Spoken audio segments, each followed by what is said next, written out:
Your Excellency, President Vladimir Putin, President of the Russian Federation, Your Excellency Prince Nasser bin Hamad Al Khalifa, National Security Advisor to the King of Bahrain, Your Excellency Paul Mashatile, Vice President of South Africa, Your Excellency Mr. Ding Xuexiang, Vice Premier of the People's Republic of China, distinguished ministers, business leaders, ladies and gentlemen, participants of this forum.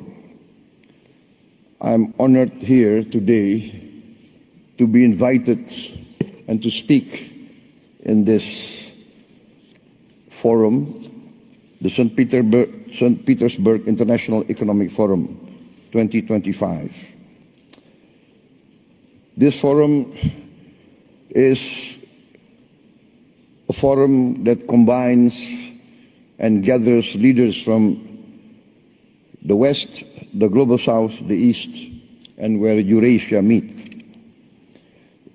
Indonesia views the summit as an opportunity to forge strategic trust, an opportunity to make deals in an increasingly complicated geopolitical situation.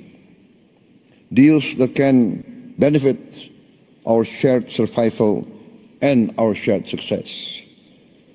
On this occasion, I would like to introduce myself. I am Prabowo Subianto, President of the Republic of Indonesia. I've just been inaugurated on 20th October 2024. And this is my first International Economic Forum, so I apologize if I'm a bit nervous.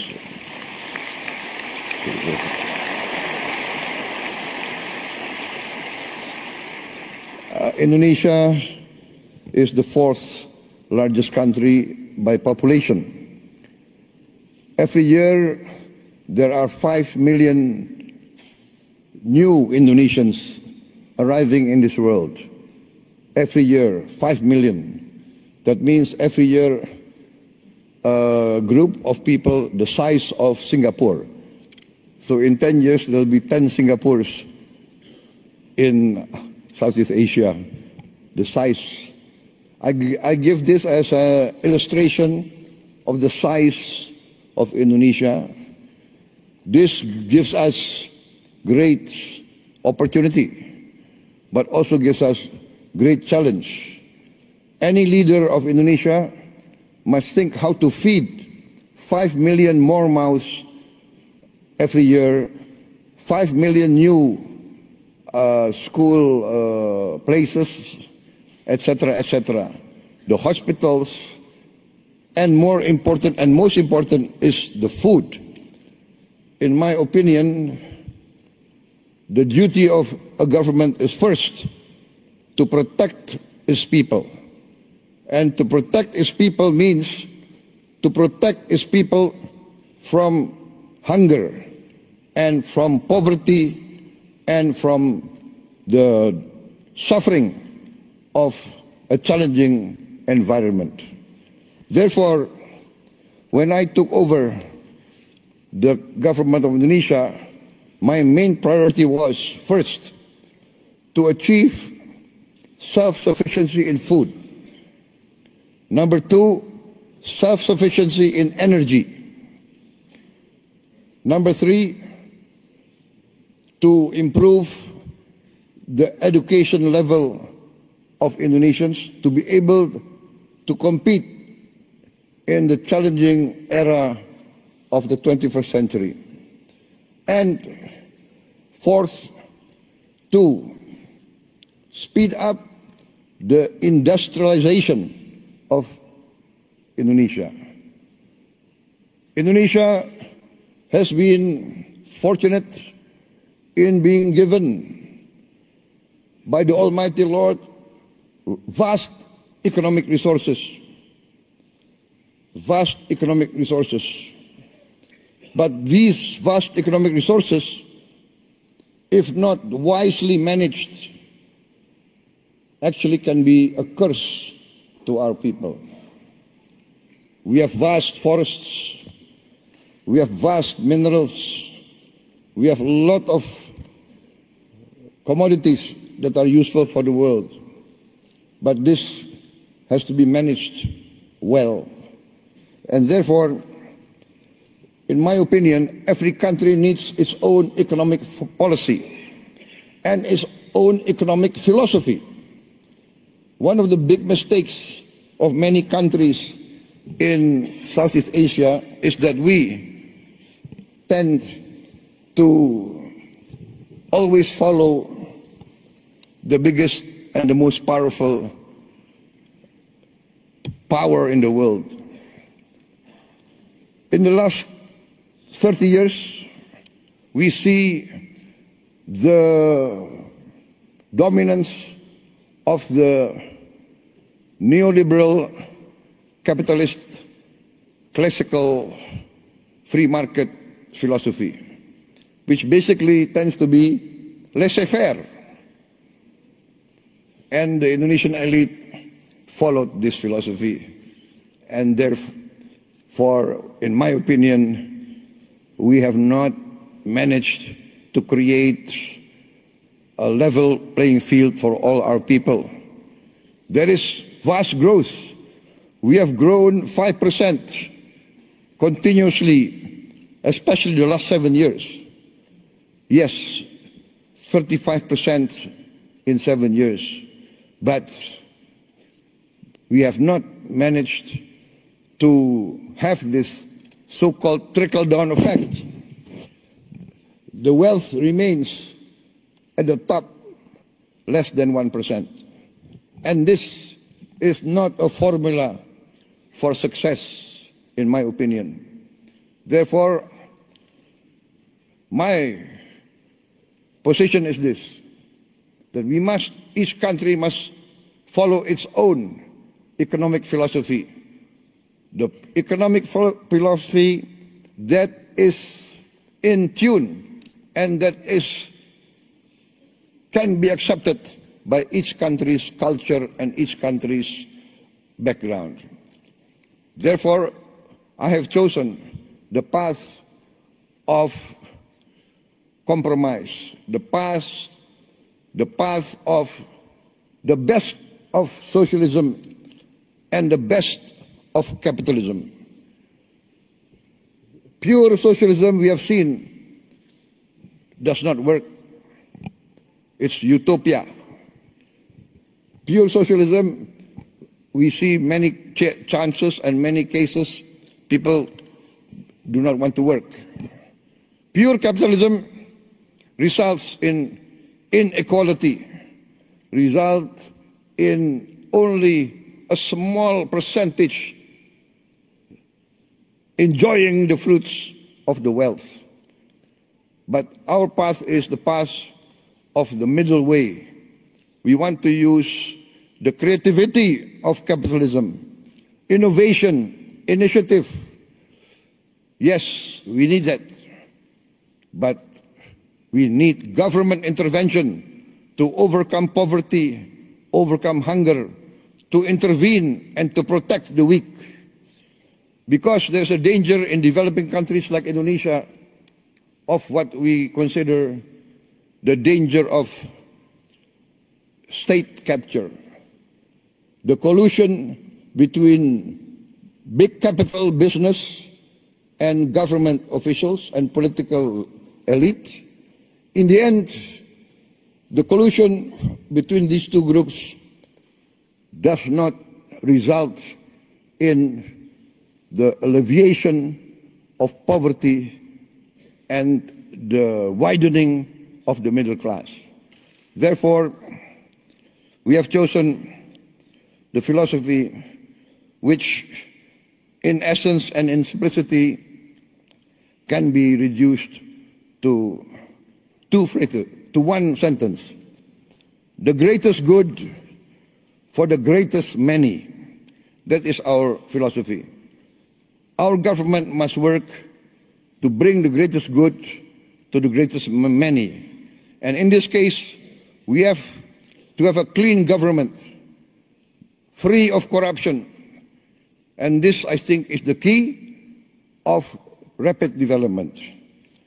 I am proud to stand here before you. In my 7 months of administration, we have achieved an increase in rice and corn production of around 50%. And this is the greatest increase production in the aggregate in the history of the Republic of Indonesia. And we have now in our government warehouses 4.4 million tons of rice, which is the largest reserve in the history of the Republic of Indonesia.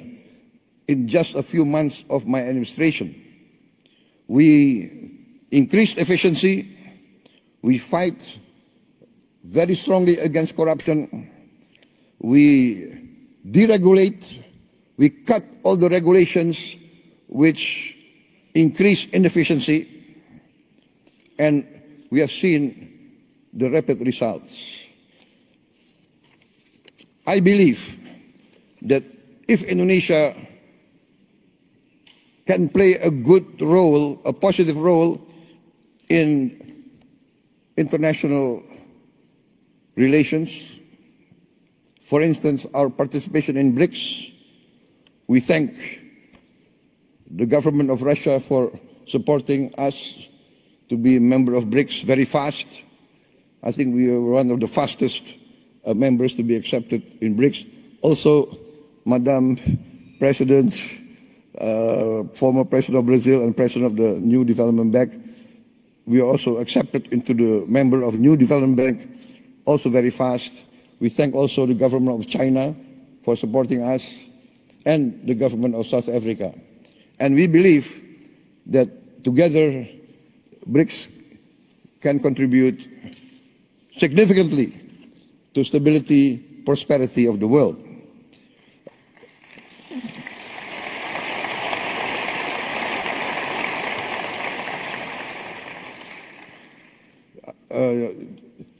I would like just to tell us a slight story, not part of my speech, but I was asked why I did not attend the G7, but I attended the St. Petersburg Forum G5. And it's not because I did not respect the G7, it's because I gave my commitment to attend this forum before they invited me. So that's the only reason.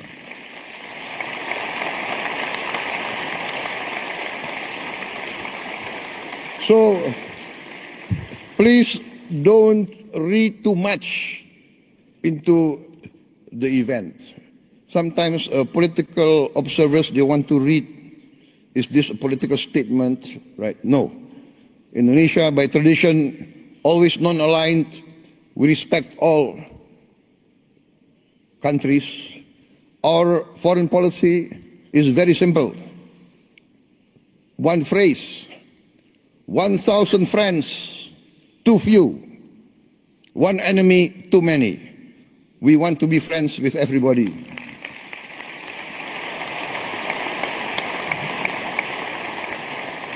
Only with friendship, collaboration, can we achieve prosperity. So thank you very much, President Putin, for inviting me. And because you invited me, I can be here today in this historic city, a city of heroism, a city of great patriotism, and as an amateur student of history, I followed the history of Russia, and I know the significance of St. Petersburg. And I had the honor of tending the cemetery of the victims of the war a few days ago. So thank you very much for this invitation.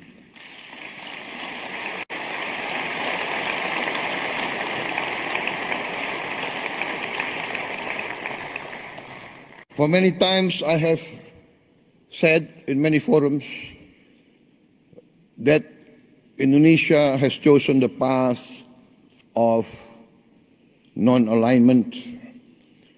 We consider that this world must develop into a multipolar world and is developing towards a multipolar world. The world of unipolar centrality is past. This is the trend of history. This is what's happening in front of us. And so I value very much the leadership of Russia and the leadership of also China. And I want to be very frank, in the present world, in the global south, I think many from the global south will agree with me. Russia and China has never had double standards. Russia and China has always defended the downtrodden, has always defended the oppressed, has always fought for the justice of all peoples of the world. So I say this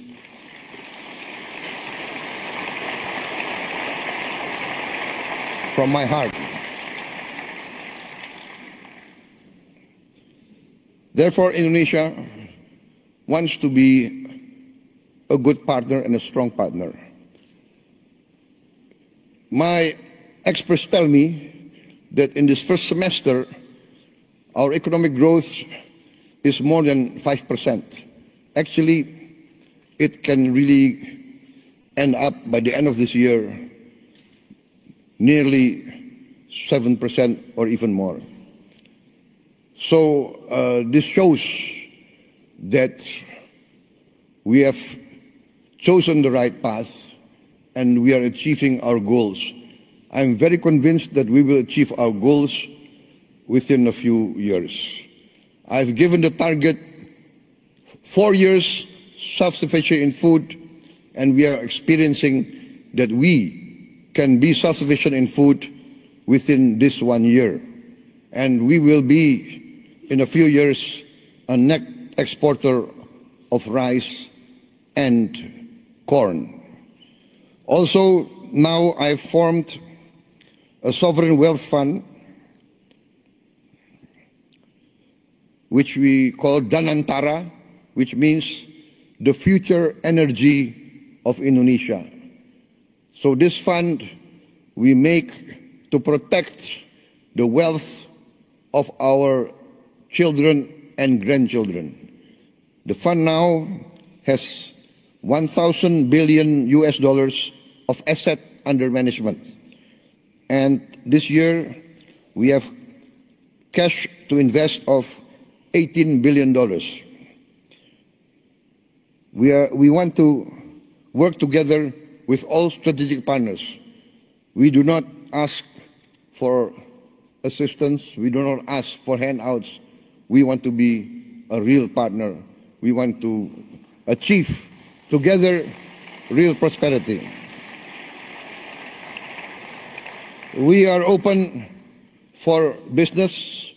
We invite all groups from everywhere, especially Russian entities.